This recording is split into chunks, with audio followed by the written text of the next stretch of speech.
سوا قلقدود أي من نبض با قل مدوق أي من نبض با لو سمرة أي من نبض با قبل نمدي صومالي أي من نبض با قعلتو يا حمر كتم إذا من نبض با marka hore waxaan idinkaga mahad celinayaa anigoo ku hadlaaya wafdigeyga magaciisa sida sharafta iyo karaamada leh sida diiranaantu ku dheehan tahay oo aniga iyo wafdigeyga aada noo soo dhoweyseen idinka iyo madaxda dowlad goboleedka galmudug waa idinkaga mahad celinaynaa waa ku mahadsantihiin laga bilaabo markii aan aeroboortka ka soo degnay iyo markii aan xalay magaalada dhuusamareeb annagoo kaligeena ku tamashlaynaynay iyo hadda cid walba oo aan aragnay waxaa ka muuqday qalbi furan iyo weji furan waana ka mahad celinaynaa waana ku mahadsantihiin haddii aada markhaati u baahan tihiin gogosha reer dhuusamareeb ay fidiyaan ama soo dhoweynta aada leedihiin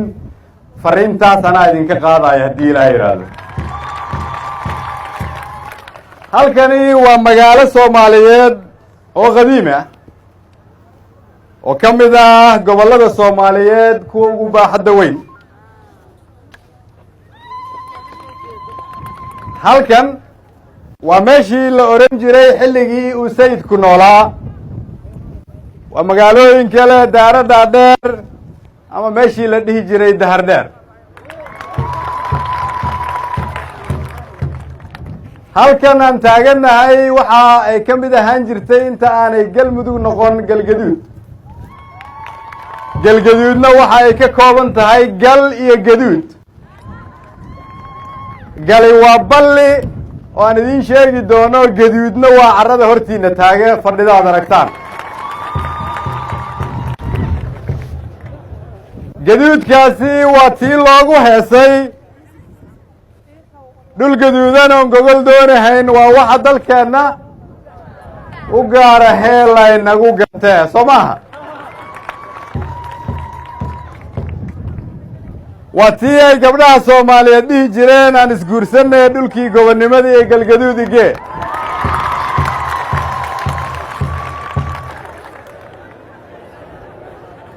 hadda marka waxaan leenahay waa tii ay gabdhuhu dhihi jireen aan isguursanay dhulkii gobonnimada ee iyo galmudugige halkani waa magaaladii ay ku taallay taliskii 21aad oo dhammaan khubarada ciidamada xoogga dalka soomaaliyeed kuwa dhintay allah u naxariistee iyo kuwa noolba ay isku raacsan yihiin inay tahay meeshii laga difaaci jiray qarannimada soomaaliyeed difaacaasi waa uu muuqdaa waa kii shiikhu halkan ka sheegayey in geesiyaasha gobolkan ka soo jeeda inay iska xoreeyeen cadowgii mudan yihiin lagu ammaano mudan yihiin inay ku helaan xuquuq aan ka shaqayn doono sida ugu dhaqsaha badan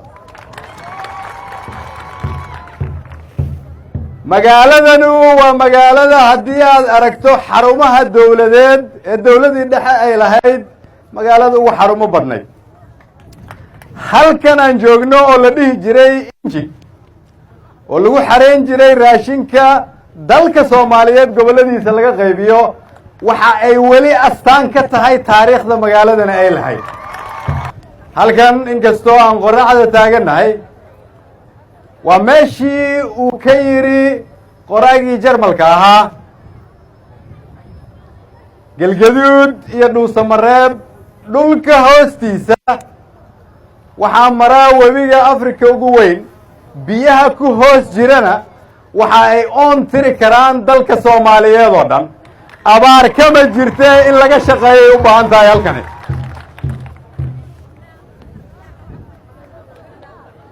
haddii aan dhulkii idinkaga sheekeeyey aada ogtihiin dadka reer galmudug ka soo jeeda taariikhda ay ku leeyihiin gobonnimadii hore iyo dowladnimada maantaba su-aasha aan rabo inaan isweydiino waxa ay tahay inaan ka fikirno sida ay noqonayso galmudug nabad ah midaysan maamul isku duuban leh saamayn noocee ah ayay ku yeelan kartaa horumarka iyo midnimada ummadda soomaaliyeed muhiimadda marka waxay tahay reer galmudug waa inay isweydiiyaan ma aha dowladda soomaaliyeed maxay noo qaban kartaa keliya waa inay isweydiiyaan annaguna dadka soomaaliyeed maxaan ku tari karnaa maadaama aan taariikhdaas leenahay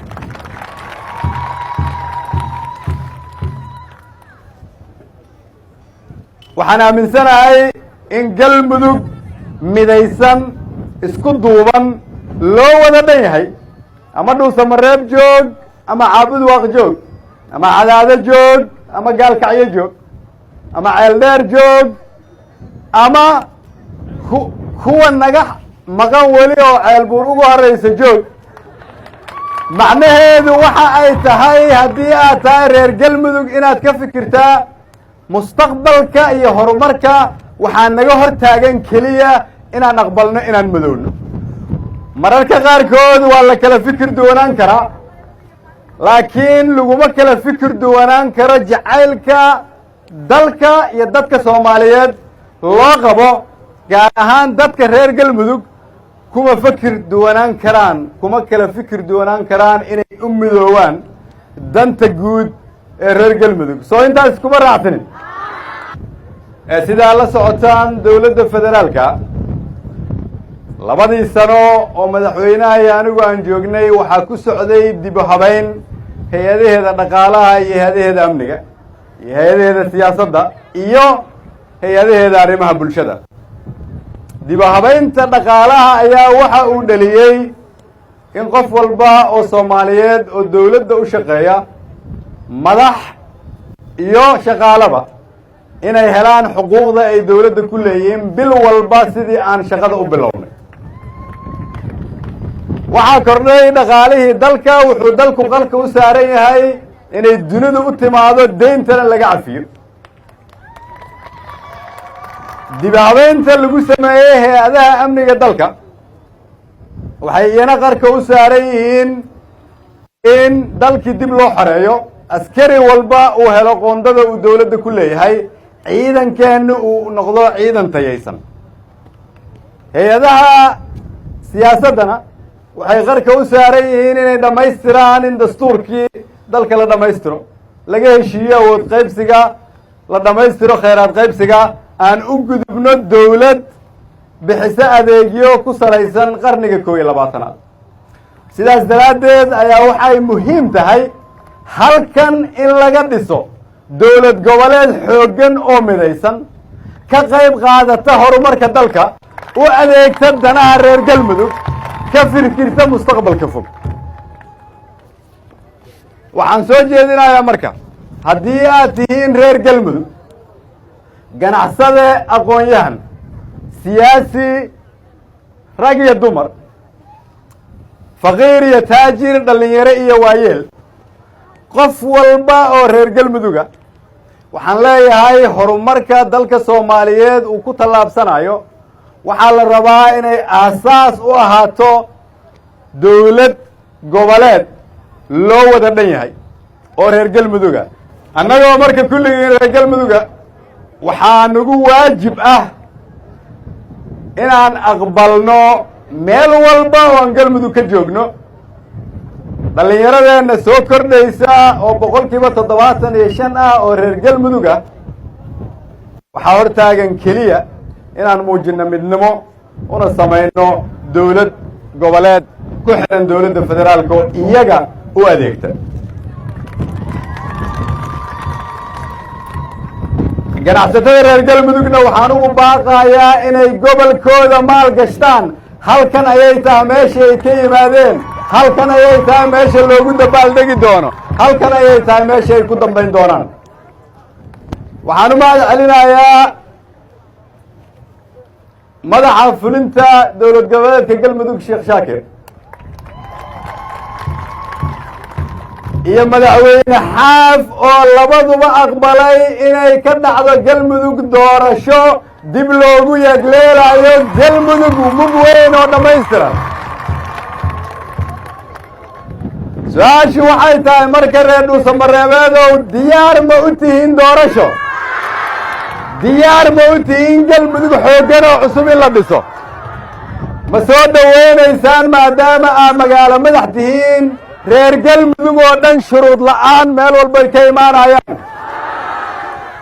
waxaan haddaba leeyahay si ay taasi u hergesho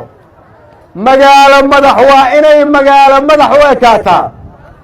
halkan waa inay ka howl galaan hay-adaha dhaqaalaha, hay-adaha horumarinta, hay-adaha siyaasadeed, hay-adaha amniga oo dhan oo heer federaal ah.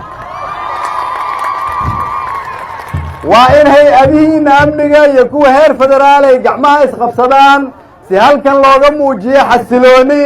loogana shaqeeyo inay ka dhacdo doorasho cid walba uu yidhaahdo waxay ka dhacaysaa magaalo madaxda galmudug.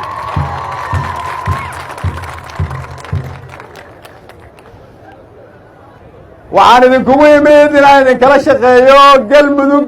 midaysan, nidaamsan, una adeegta shacabka reer galmudug iyo qarannimada soomaaliyeed. gobollada dhexe oo taariikh ahaan aada ogtihiin inay ka soo jeedaan halyeeyo badan oo u soo halgamay gobonnimada soomaaliyeed,